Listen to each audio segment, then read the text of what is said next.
when you think that you are saving the world, you become a fundamentalist because that's the most important thing and it's worth sacrificing everything else. People who adopt that, okay, we're saving the world. You, because you're not with us, you are a threat to the world, to the planet itself. So people who believe that, they emanate the stink of self-righteousness that just turns other people off. Charles Eisenstein, welcome to the show. Happy to be here, Chris. Right, so I wanted to get you on because recently I had a discussion around climate with Patrick Moore, who is the ex-president of Greenpeace. And as a part of that, it really got me thinking about the state of the climate debate at the moment, seeing the way that the comments kicked off, seeing how it makes people sort of very viscerally involved.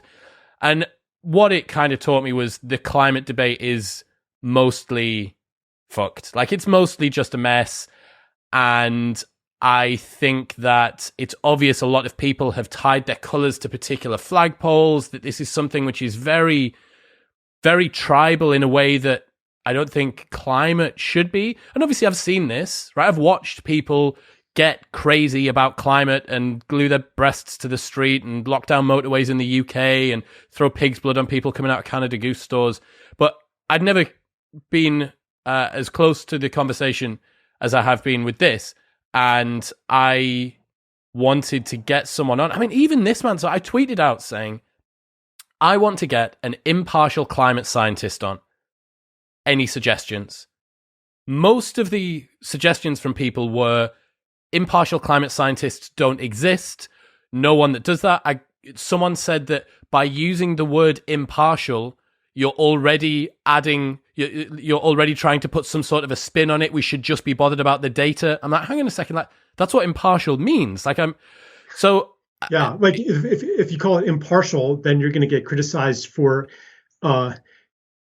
suggesting that there are even two viable sides to be correct. Had. Yes, yeah, exactly. That there's some sort of narrative and counter narrative, which anyone that can't see that there is. So I was just like, look, I need to get somebody on that I can just thrash this out with and can kind of help me understand the state of the climate debate at the moment. So, give me a hand.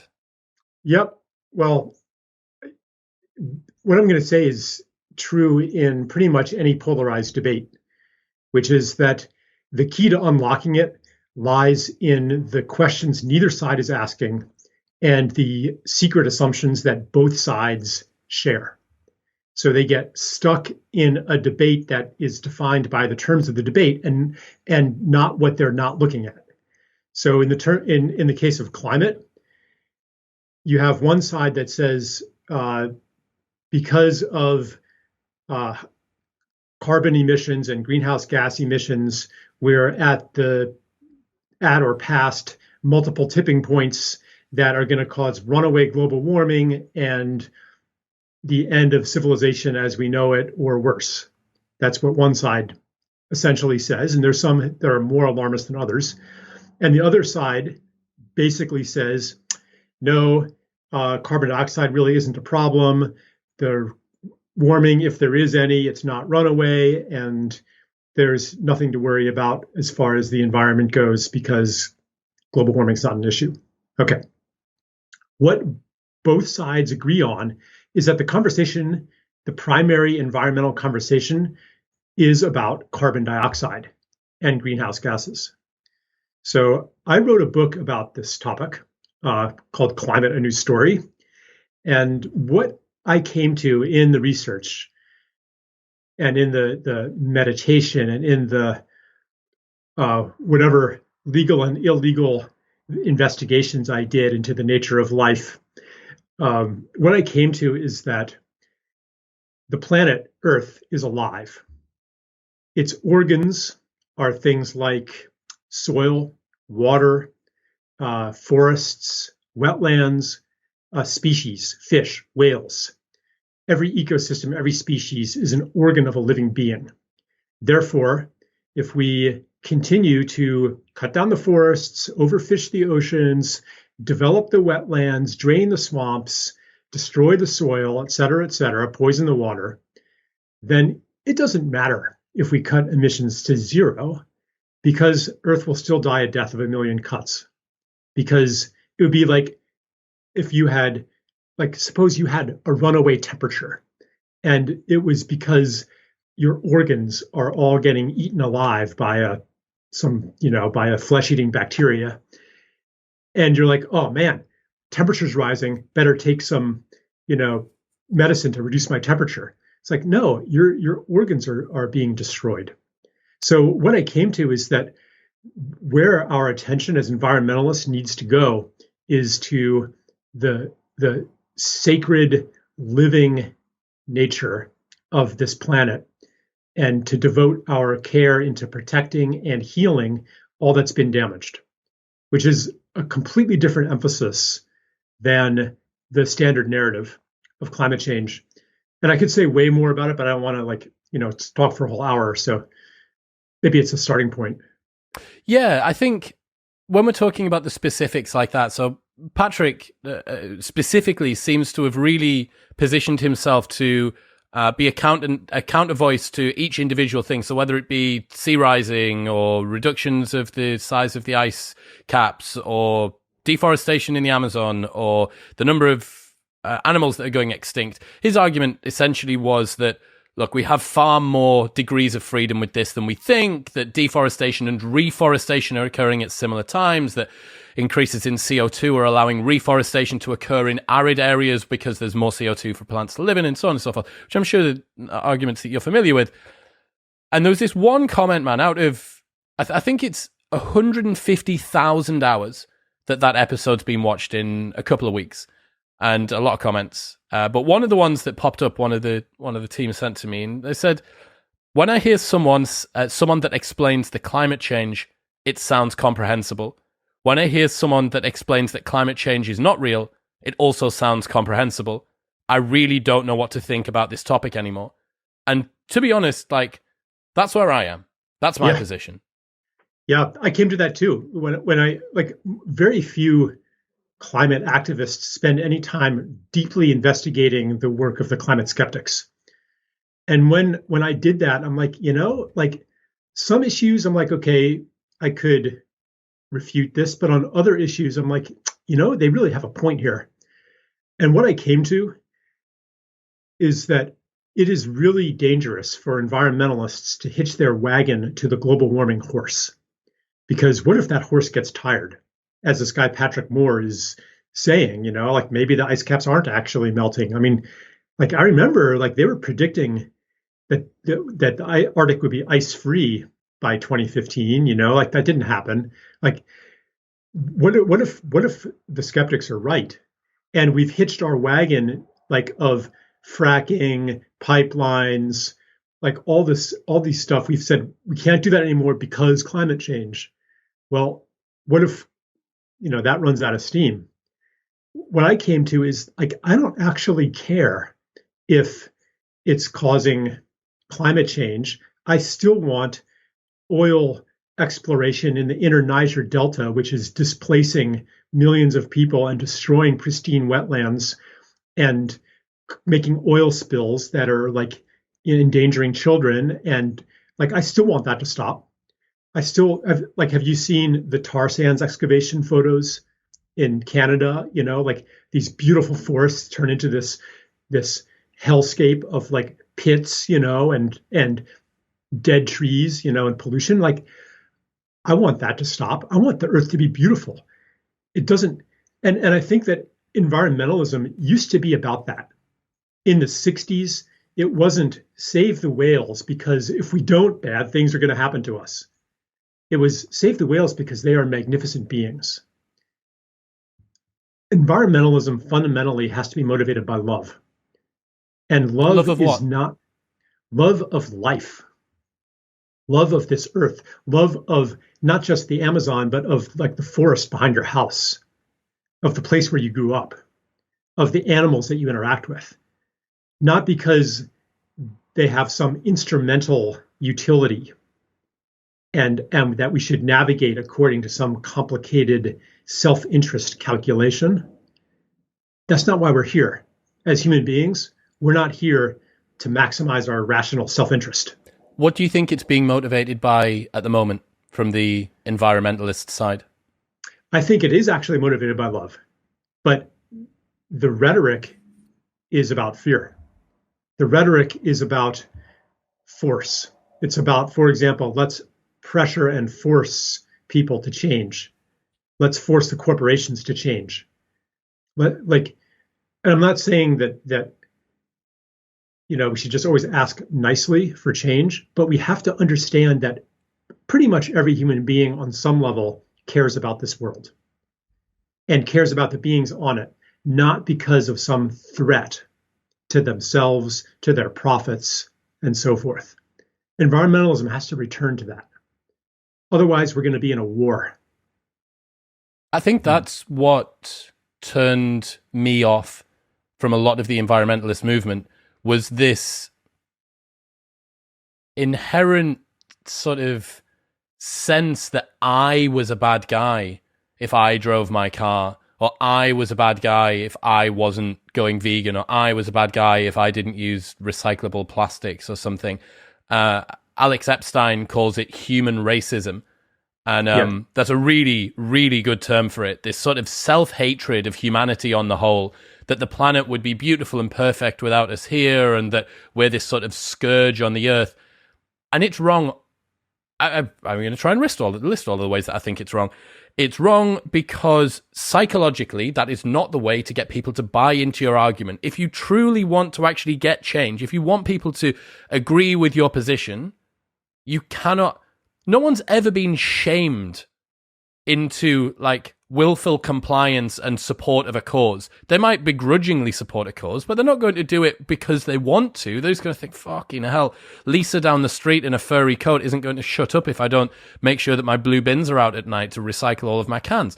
I think it's a bad idea because it polarizes the conversation. It means that you can't ever have a, how would you say... There's no way to discuss this in a well-meaning, good faith, delicate manner. It's always got to be louder and bigger and more militant.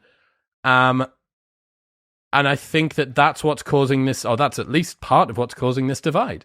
You have people going, well, hang on a second, you're telling me that I'm some sort of a bad guy. Fuck you. I'm not a bad guy. Yeah. And it just rolls down the hill from there, man. The slinky starts moving. Yeah. Yeah. Like part of the save the world narrative, which like that's already a red flag for me. There's an awful lot of harm that's been done historically by people who are trying to save the world. Like, do you know what the last big save the world campaign was? No. That was fully grounded in almost universally accepted science. No. It was eugenics. Brilliant. The big threat to humanity was genetic degradation, and the solution was to sterilize the unfit. And, most scientists, most doctors, and most educated people believed in that. And we saw what, the result play out in the first half of the 20th century. And I'm not trying to equate climate change activism with fascism or anything like that. But it's just like when you think that you are saving the world, you become a fundamentalist because that's the most important thing, and it's worth sacrificing everything else to that God. Another problem with it, in addition to what you mentioned, is that people who adopt that, okay, we're saving the world, because you're not with us, you are a threat to the world, to the planet itself. So people who believe that, they emanate the stink of self-righteousness that just turns other people off. And because like on some level, that you are not a bad guy. I mean, assuming that you're not, like a full-blown psychopath or whatever, like your heart knows the truth that you care about life. And when somebody is telling you that you are bad or believes that you're bad, you're going to reject them as not a carrier of truth. Same thing for humanity as a whole. Like, yeah, I'm well familiar with this narrative that human beings are a plague on the planet. And I think so. Are you saying that we are nature's big mistake? That the gifts that make us human are worthless? That would make us an exception to every other species on Earth. Every species on Earth has unique characteristics that enhance the resiliency and the robustness of the ecosystem and that propel evolution to a new step. Are humans an exception to that? Are are we just the evil beings that are in the way of beauty and life? Or is it that we have not yet applied the gifts that make us human toward their true purpose as a civilization? And what is that? It's to contribute to the furtherance of life and beauty on Earth, to make the world even more alive and more beautiful. What do you think the climate skeptics movement is getting wrong? The big thing is that there is no problem. There is no environmental problem. A lot of them, not all of them, but a lot of them throw out the baby with the bathwater. Not only do they level what I think is at least an arguable, it's not like a crazy critique of global warming, but then they tend to lump in every other environmental problem and say environmentalism is just a way to facilitate a socialist takeover and so on and so forth. Like, I mean, with my own two eyes, I've seen, I mean, just like, like there's a debate, is there an insect apocalypse or not? Like there's all these studies about the rapid decline of insect numbers, insect biomass, 80% in a lot of places. And I'm like, yeah, when I was a kid and we went for trips, the windshield would get covered with bug splatter. And now, like on a long trip, there's like 2 or 3 bugs, maybe. Something has changed. My brother lives on a farm. There's some streams that come down from the mountain, and in the summer they often go dry. And there's like kind of a muddy puddle here and there. He was walking the farm with an old timer who grew up there, and he said, "Yeah, back in the 40s, these streams were so full that you could not cross without wading boots all summer." So something is like, and even the stuff about reforestation and stuff, like the number of the land area of virgin forests is shrinking, and the land area under tree plantations is growing.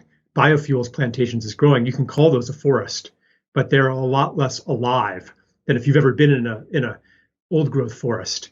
And I mean, you can feel the forest looking at you. Like there's a spirit there. This is the kind of perception we have to tap into if we're going to live on a different way on Earth and in relation to Earth. So yeah, the skeptics, what they're not seeing is simply the sacredness and the importance of life. One of the things that's interesting there, that Venn diagram, that crossover between being skeptical about this and then it being a globalist socialist takeover or whatever it might be. I was driving through Newcastle city centre and there was a anti-vaccine protest. I'm not sure if it was for children, but I don't think it's being mandated for children in the UK anyway. So anyway, anti-vaccine protest as I'm going past. And it was on September 11th, on the same day. So I'm driving past and it was traffic everywhere because the police are everywhere. So I'm sat and these people have got megaphones and they're shouting out and they've got the banners saying no vaccines and blah, blah, blah. And I'm like, oh, cool. Like this is interesting. You don't really see it quite so much in the UK. I know that America, you guys love a protest. But in the UK, we've got a bit fewer of them. And then the lady came on the megaphone and said, right, we are now going to have a 1 minute's silence for the victims of the September 11th inside job. And I was like, oh, this is a vaccine thing and you've also, like, the streams have been crossed here and you've decided for some reason that because the vaccine, like there's a big bunch of people here that are here for anti-vaccines, but also believe that September 11th is an inside job. These two things aren't linked. Like whether September 11th is an inside job or whether the vaccine mandate is you trying to have a globalist totalitarian takeover. But there was a lot of people that did that. And I think that you see particular personalities get drawn towards certain movements because it's seductive in one form or another. And yes, I think that it leads to people having distilled blind spots, right? You become incredibly conscious of certain things and incredibly blind to others. Yeah. So I think one thing going on there is I speak of it in terms of the disintegration of the story or even the mythology that helps us make sense of the world, that tells us what things mean, that tells us what's real, tells us who we are, how to live. These stories are breaking down because they're not working anymore. So for example, somebody who once pretty much believed the dominant narratives about, like how to be healthy, for example. You go to the doctor and the doctor fixes you and science is progressing and people are getting healthier and healthier and they can fix more and more things, and then you get some autoimmune condition, for example, that was extremely rare 50 years ago and the doctor can't fix it. And and then maybe you go to an alternative healer eventually when you get desperate and they can fix it. You're like, okay, what I've been told is not true. What else am I being told that, might also not be true? So there's this creeping radicalism, and it's quite normal almost to flip from everything they're telling us is true to nothing they are telling us is true. Everything is a conspiracy. Everything's a hoax. Everything's a lie. And people go down the rabbit hole. I mean, 9/11 truther, I mean, that's not actually that far. There are people out there who believe the moon landings were faked, who believe the Earth is flat, who believe nuclear weapons are hoaxes, and that the Sandy Hook school shooting was fake, and like all these things, people.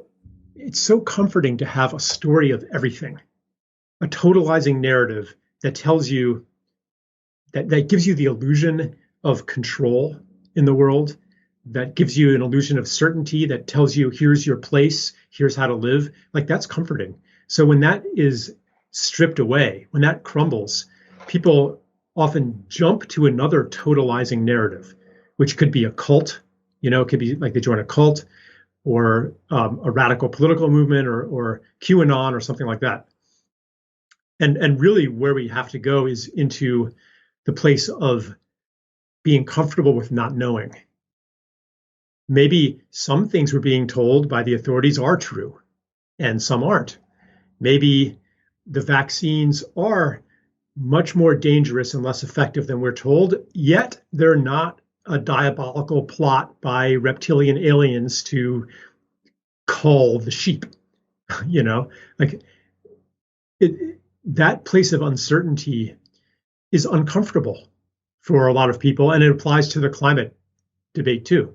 Like, what if the biosphere is becoming increasingly deranged and unstable, and there isn't one thing that we can use to explain it all? That's called fundamentalism. I call it carbon fundamentalism. The one thing, and if we could only, it's so comfortable to have one thing that's the enemy and the key to all your problems. That's why, in a way, like the virus, like the coronavirus, was a relief, because here we have declining health, all of these ambient anxieties and fears, and here's something you can be afraid of. Here's something you can control. It's an identifiable pathogen.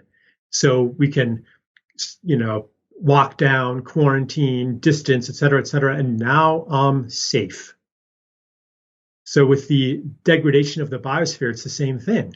It's painful to watch it happen. Oh, and here's one thing, an enemy. Let's find an enemy and attack the enemy That is a pattern of action that civilization as we know it is quite familiar with. Like, yeah. Has there ever been a time in history where humans have been able to deal with uncertainty effectively in that way and reach Aristotle's virtuous mean? Well, I think that the way that humans learn to deal with uncertainty is by going through it. It's an initiation, and it's a growth process.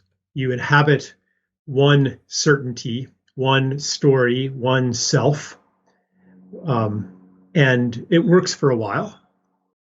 Eventually, it becomes no longer hospitable.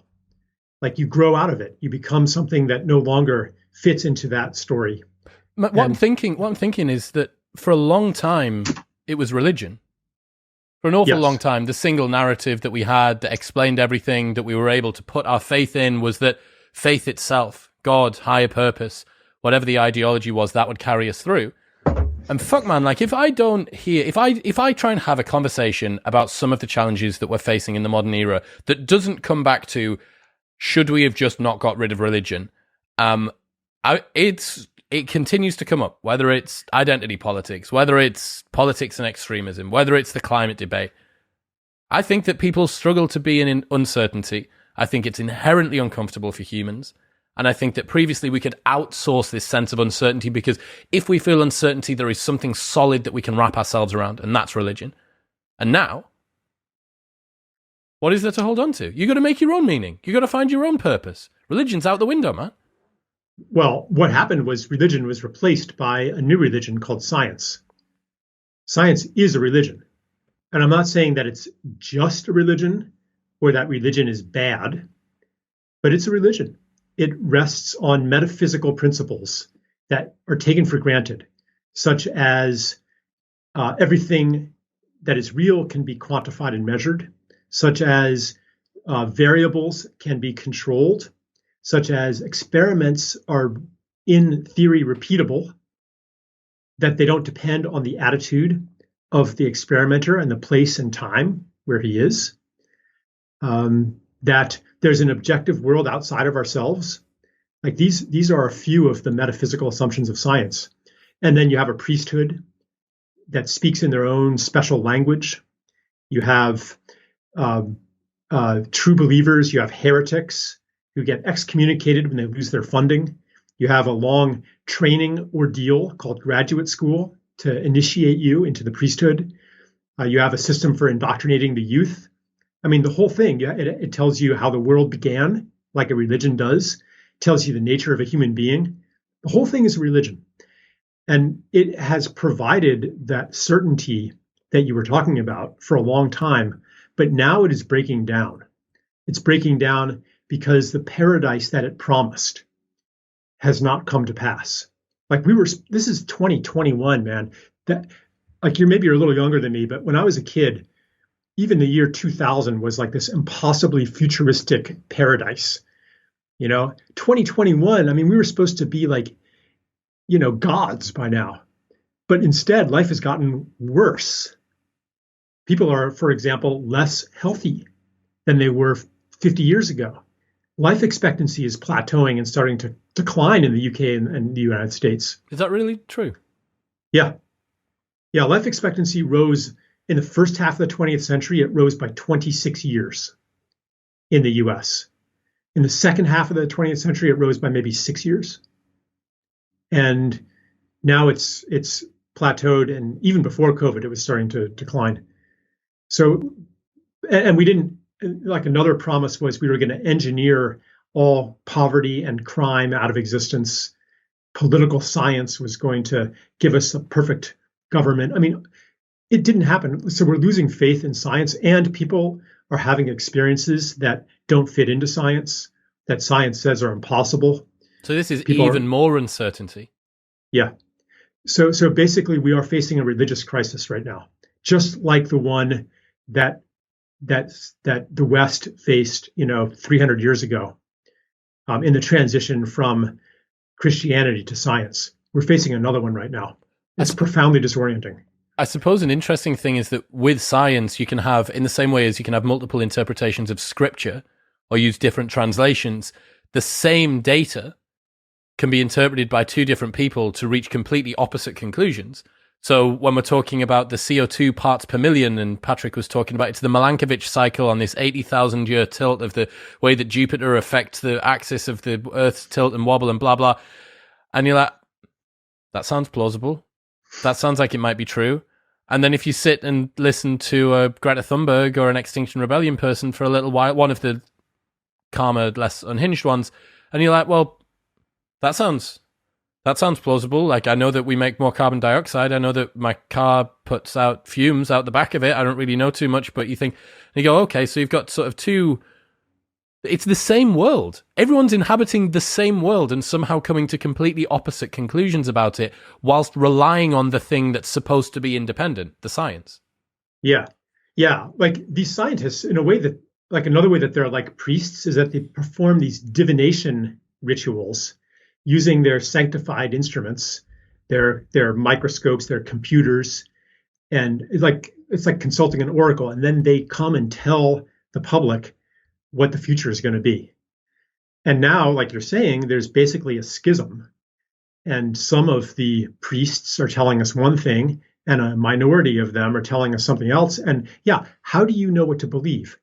You can go and look at the data yourself and make your own interpretations. But if even PhDs are vehemently disagreeing on the interpretation of it, and even more today, even on the validity of the data itself, because it's like, well, that data has been adjusted, and the more that science is politicized and woven into political narratives that are weaponized to defeat the other side, the less reliable data is. Because if your goal is to defeat the other side, then it's totally justified to change the data or to be very hostile to data that doesn't fit your narrative and subject it to intense scrutiny. But if it does fit your narrative, you just welcome that.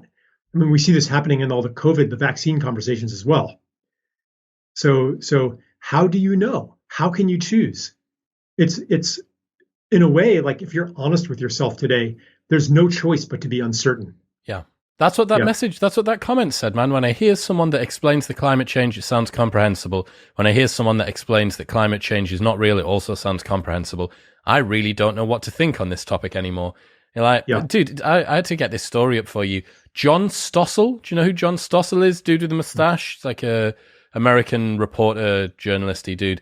John Stossel sues Facebook, alleging defamation over fact-check label, seeks at least $2 million.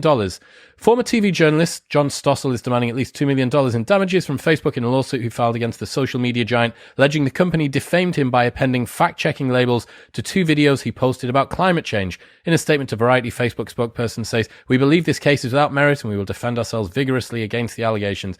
Blah, blah, blah. In one video, government-fueled fires about 2020 wildfires in California.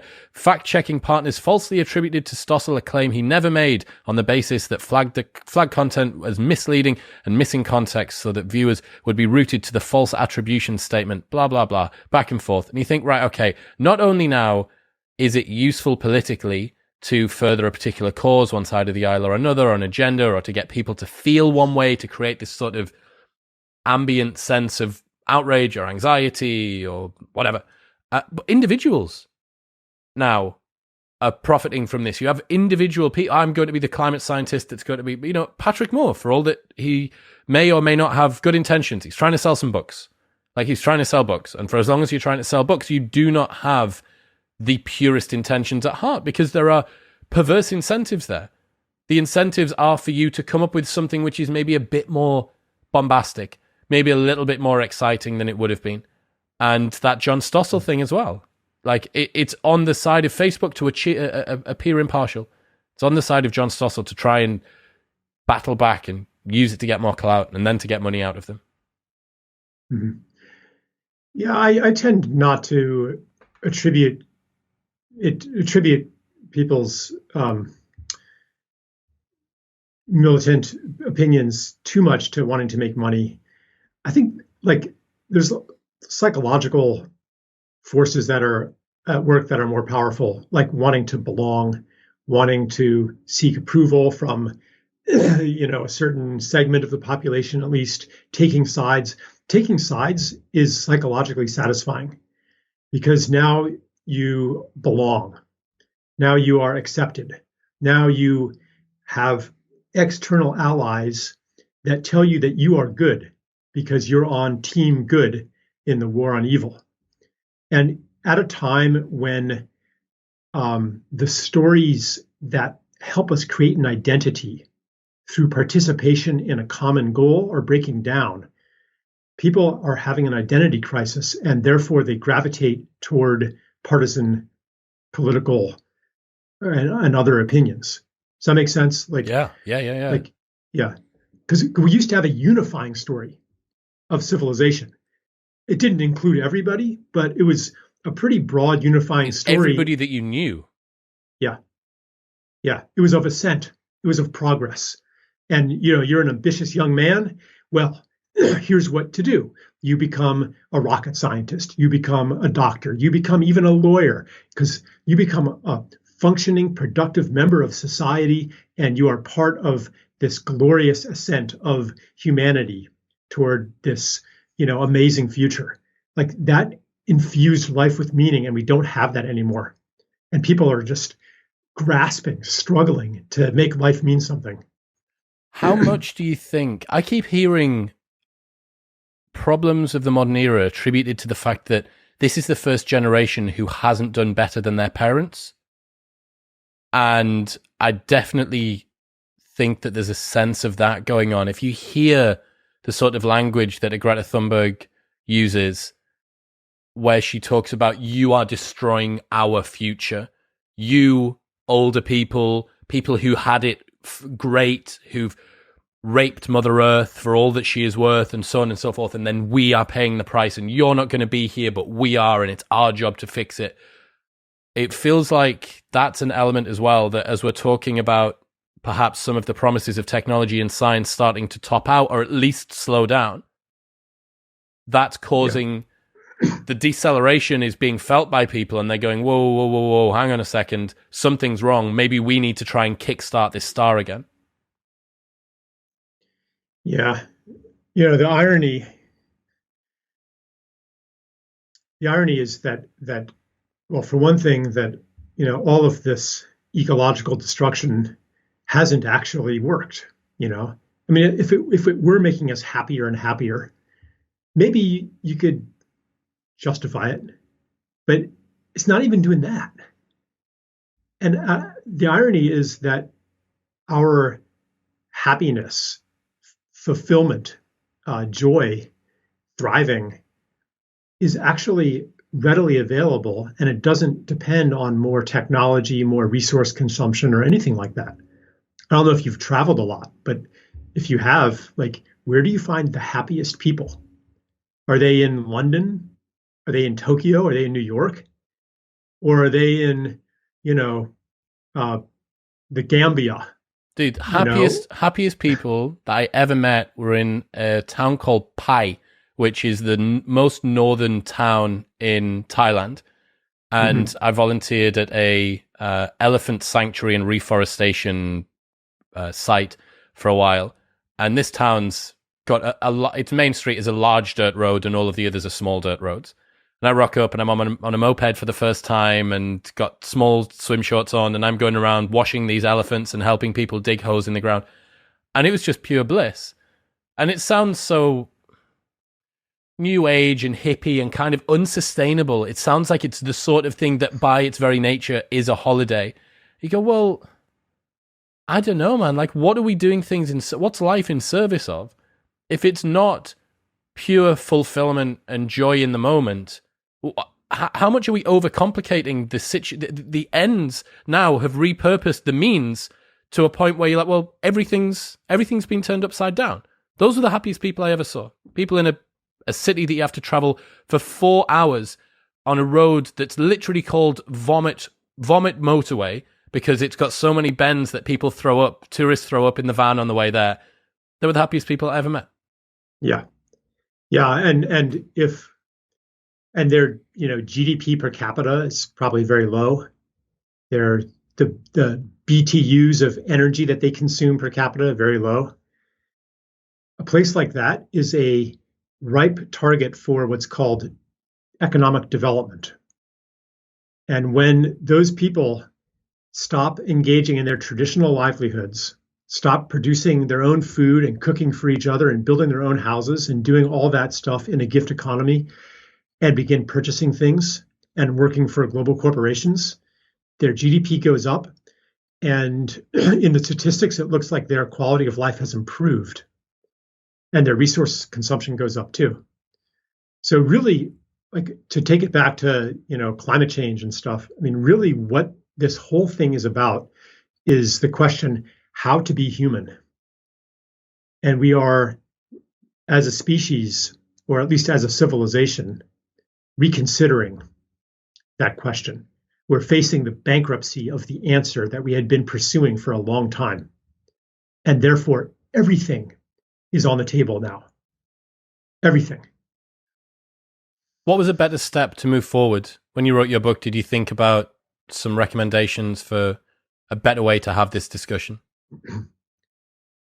I mean, I had a bunch of practical policy recommendations, new priorities, but the animating principle under those priorities is love of life.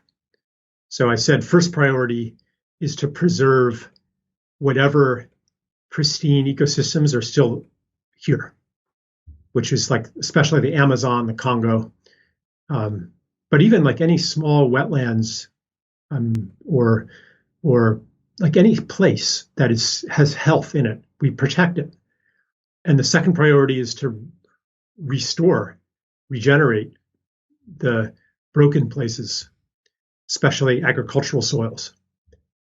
And then third is to stop dousing the world in poison all the time. What's poison? Herbicides, insecticides, toxic waste, radioactive waste, electromagnetic pollution, et cetera, et cetera. I think that is partly what's behind the insect apocalypse.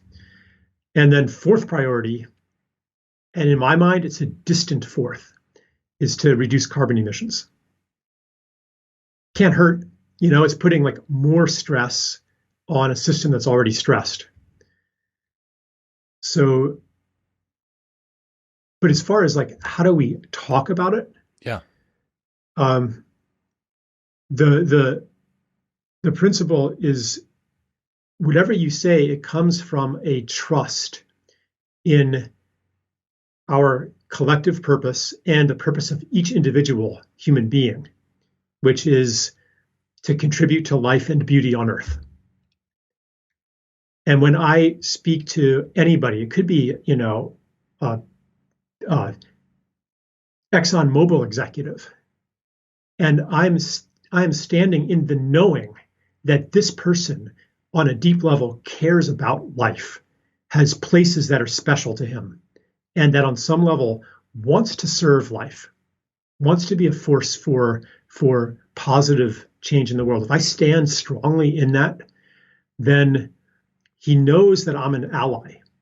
He knows that I'm actually on some level on his side, even if I disagree with his opinions, and he'll listen to me. He won't be people can feel how you see them.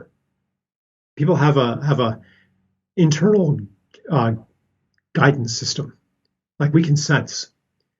And if I'm truly willing to see the best in him, then my words will have power. He'll trust me. He'll know that I'm not just trying to convert him.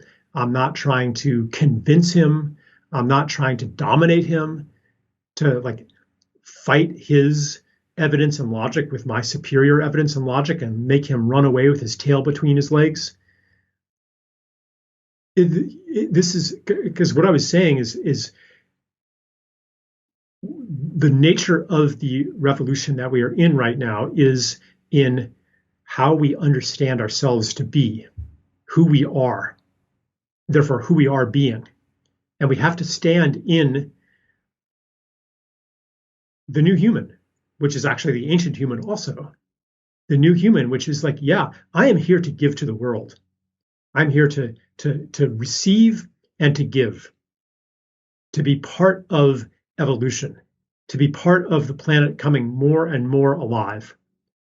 Every stage of evolution has been a coming more alive of the planet, from the first eukaryotic cells to the first multicellular organisms to plants to flowering trees. Like the world got more and more and more alive. That's what life wants. It's to live. And we are the latest creation of nature for the same thing. When we stand in that and see each other as that, then we'll figure out what to do. The fact that every conversation appears to have the worst possible intentions if you're on opposite sides of the fence, it's always a presumption that you are coming at this with an agenda or some sort of bad faith or whatever.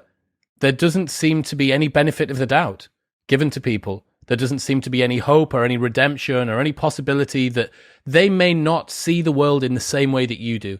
So what do you think's more like? Like, they're convinced by their view. Obviously, that's why they hold it. There's very, very few people who actually actively hold a view with which they internally disagree. Almost no one does that. So why do you think the person that sat across from you believes the thing that they do? Because they see the world in a different way. Their convictions are alternate to yours. And yet, there seems to be such... Everyone's so quick to throw bad faith or grifter or shill or whatever terminology you want at the other side. Idiot, willful killer of the world, vegan stupid people stopping people getting to work on a morning on a motorway. And I think that level of aggression and animus in the conversation, is it facilitated by frictionless communication online? Yeah, maybe. Probably a bit of it. Is it communicated by permitting people to fracture into different subgroups and having no grand narrative that holds them together over the top? Yeah, probably. When you throw all of this together, kind of doesn't surprise me that this is a challenge that we're facing. And we see it with everything. Politics, education, childcare, gender, race, economics, whatever you want. Fucking pandemics. Yeah. Fractured, frictionless. Yeah, and it comes again to the crisis in belonging. You know, when you ask, well, why does somebody have the beliefs and convictions that they have? Is it because they made a dispassionate survey of all of the possibilities and applied critical thinking and sifted through all the data? No, usually people believe what is convenient for them to believe. Convenient in what sense? It fits in with other things that they believe. It garners the approval of people around them. It enables them to say that they are a good person. It helps them to belong to a community of other people who hold the same beliefs. So people naturally gravitate toward those kinds of beliefs. That's one of my favorite sayings is you cannot reason somebody out of a belief that they didn't reason themselves into to begin with. So yeah, this is human nature. This is human nature because we are social animals. And for thousands of years, the most important thing was the acceptance of the group. In ancient times, the worst punishment wasn't even execution. It was ostracism, banishment, which probably amounted to execution because people were dependent on each other. But, I've, been subjected to a certain amount of canceling and denunciation online. And man, it hurts. You know what I mean? Like on a deep level, it's really distressing. And yeah, like I can grow a thick skin, but when it happens, my instinct is to find my tribe, find the people who will say, oh yeah, those fuckers are just totally wrong. And they're subhuman in some way, unlike us. I'm like, yeah, my people. And I recognize that pattern as very close to the origin of the problem. That tribalism, that mob mentality, where social tension is relieved by turning on some victim. And I better make sure that I'm not that victim. I better, be tight with my folks so that I don't get dehumanized and victimized, scapegoated. The world isn't right and wrong anymore. It's in groups and out groups, all the way down. That's all there is. Yes. And that whole thing, it sounds dark, but that's not all there is to human nature. There's also a transcendent dimension that we are being presented with right now as a choice. And it's about compassion, it's about forgiveness, it's about putting yourself in someone else's shoes, it's about generosity of listening, it's about humility, it's about humbling yourself to what's true, even if it might not fit in with your self-image, even if it might mean that you were wrong about something. Because let's face it, everybody listening to this is probably wrong about something, one of their deep convictions. If you are, how are you ever going to know that when that is so part of your identity? If you want the other people, the wrong side, to ever change their mind, then you have to be willing to change your mind too. Otherwise, if you're not willing, because you just know you're right, you're setting an example of the human being that they're going to conform to too. They know they're right just as much as you know you're right. So and that's not to say betray what you genuinely know, but it's to look at, okay, the things I believe, how many of them do I know from direct experience? Why do I believe the things that I believe? And what would it be like to not believe them? What would I lose to not believe them? And am I willing to not believe them? Or are those things I would lose too precious that even if I'm wrong, I am not going to let go of this belief? Let's get honest with ourselves first. Then we have the possibility of actual conversation rather than the debate or really the shouting match that prevails in public discourse today. Perfect place to leave it, man. Thank you so much, Charles Eisenstein, ladies and gentlemen. If people want to keep up to date with what it is that you do, where should they go? I have my website is kind of in stasis right now, so Substack. I have a blog on Substack that I'm publishing right now. charleseisenstein.substack.com? I believe so, yes. Cool. I'll find it. I'll put it in the show notes below. Charles, Thanks so much for today. Yep. Thanks, Chris. Thank you very much for tuning in. If you enjoyed that, then press here for a selection of the best clips from the podcast over the last few months. And don't forget to subscribe. It makes me very happy indeed. Peace.